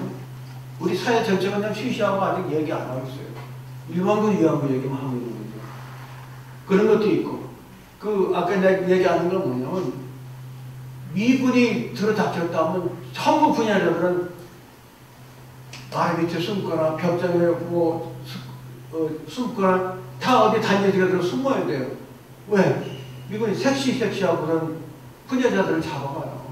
잡아서 겁탈하는 거 아닙니까? 그건 실제로 있었어요. 만연했었어요. 그래서 모든 나라의 군대가 우리 지금 다 전쟁 범죄를 다 했고 그래서 이것을 더 이상 덮어주면 안 되겠다는 말씀을 드리고 싶고 그리고 이제 과거에는 6.25 전쟁 직후에 쭉 한동안은 이것을 어떤 국제적 시각이나 전 지구적 시각에서 보지 않았어요. 그냥 동족 상잔, 6.25 사변, 6.25 동란 이런 식으로 불렀었어요. 귀임에서는 아까 그 명칭 호칭에서 얘기하셨는데 그러면서 이제 그 중국이 부르는 이름, 북한, 일본, 한국 또는 미국이나 서구에서 하는 일이 다 다른 명칭이 다르지 않습니까? 그런데 사실은 이 한국전쟁이 세계 질서를 개편한 거거든요. 그래서 그게 지금까지 이어져 오는 건데, 그리고 최대 아까 발표에 들어왔지만 가장 많은 나라가 참가하고 참전한 세계전쟁이라는 거죠. 이것을 동족 상전 시각으로 보면 안 된다. 그렇게 해서 이런 민족 내부의 갈등으로만 보는 게 아니라 결국 이것이 동서냉전, 미소 갈등, 미중 갈등 이것이 지금까지 이어지는 이렇게 되고 우리가 남북 분단이 된 원초적인 그런 책임부터 일본의 식민지 책임부터 해서 미소의 남북 분할 문제 그리고 그 에치슨 라인이라든지 또 당시 한국 정부의 오판, 태만, 무능 그래서 비대칭 전력 이런 걸 해서 어처구니없이 무너진 이런 거에 대한 반성과 책임을 묻는 이런 것이 필요하고 국제사회에서 우리가 다시 남북이 분단을 해소할 수 있는 그런 당위성을 설파해내는 그러한 것을 한국전쟁에서 찾아내야 된다. 그래서 저는 그런 단초를 찾기 위해서 지금 여러 선생님들 말씀하신 것도 정리하면 국가주의에 묻혀 있었다. 한국전쟁이. 그래서 국가주의에 묻혀 있었던 한국전쟁의 기억을 속살이 이제 드러내야 되고 그렇게 한국전쟁에서 그렇게 해야 진일보하고 민주화하면서 책임성을 높이는 것이 평화체제를 제대로 할 수 있는 밑거름이 된다는 거죠. 그래서 국가가 할 일도 있지만 민간 영역에서 할 일도 있다. 저는 그런 생각을 하면서 오늘 막상 저도 막연히 짐작은 하면서 했지만 오늘 이 선생님들 이야기를 들어보니까 우리 충북에서는 6.25 한국전쟁에 대해서 너무 관심을 쓰지 않았구나 하는 것을 새삼 깨닫게 됐습니다. 그래서 오늘 계기를 해서 충북환경연구소뿐만 아니라 각기가 좀 나와서 이런 좀 연구를 해야 되고 양 선생님 마지막에 말씀하신 것 중에서 정말 들여다볼 게 많아요. 우리가 6.25를 통해서 의식도 굉장한 변화가 왔고 종교에서도 굉장한 변화가 왔습니다. 특히 기독교, 개신교회는 그 이북에서 핍박받던 기독교인들이 남하에서 전국에 많이 퍼졌는데 청주에도 그렇게 많이 그분들이 내려와서 그 개신교가 분화를 해요. 그래서 제 교회가 기장으로 바뀌고 그리고 동산교회가 예장으로 바뀌고 그래서 쇠광학원, 일신학원 이렇게 분리가 되고 이런 한두 가지가 이런 문제가 아니에요. 그래서 연구할 게 상당히 많고 그런데 연구원장님 가셨네. 이거 누가 예산을 줘야 연구를 할 텐데. 하여튼 오늘 계기라서 좀 더 우리가 한국전쟁에 대한 공부나 연구를 해야겠다는 말씀을 마지막으로 드립니다.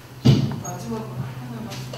그 도전 반세기의 저자가 이승우 선생인데 이제 책에서도 이제 그 이번 오늘 발제에서도 인용하셨고 충청 리뷰에서 1996년도에 도전 반세기라고 엮었어요. 그런데 이분의 지금 연세가 90세 정도 되시는데 지금 강태재 이제 그 소장님 말씀해 주셨던 그런 모든 기록들을 갖고 계신 분이잖아요. 이분이 아직 생존해 계시고 또 이분이 그때 몇 년 전에 그런 일기 기록물을 가져오셔서 저는 아니고 저 선배 기자한테 이거를 책으로 엮었으면 좋겠다고 했는데 일이 잘 추진이 안 돼서 못 엮었어요. 그래서 그런 기록물들이 돌아가시기 전에 좀 엮을 수 있도록 좀 사업화하면 되게 필요하겠다는 생각이 들어서 제안했습니다. 사실은 노블리보다도 더 비참한 것이 얼마든지 많거든요.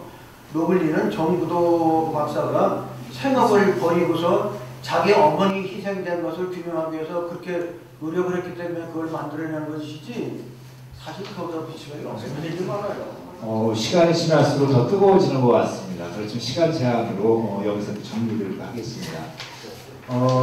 이 6.25전쟁 70주년을 맞이해가지고 이 충북연구소에서 짐을 덜려고 이 자리를 만들었는데 오히려 그 짐을 짊어지고 가는 그 느낌입니다.